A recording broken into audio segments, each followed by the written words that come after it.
Você sabe se você tem bruxismo? Eu também não sei.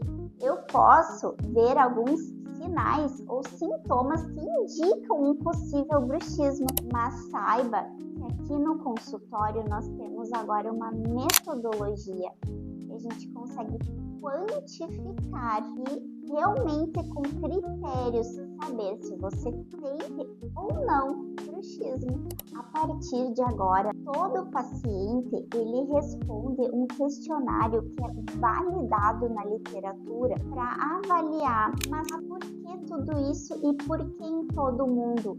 Justamente porque eu quero prevenir. Hoje o bruxismo tem prevenção. Eu não quero tratar só as pessoas que já chegam com dores ou com dentes fraturados por causa de bruxismo. Eu quero prevenir essas consequências.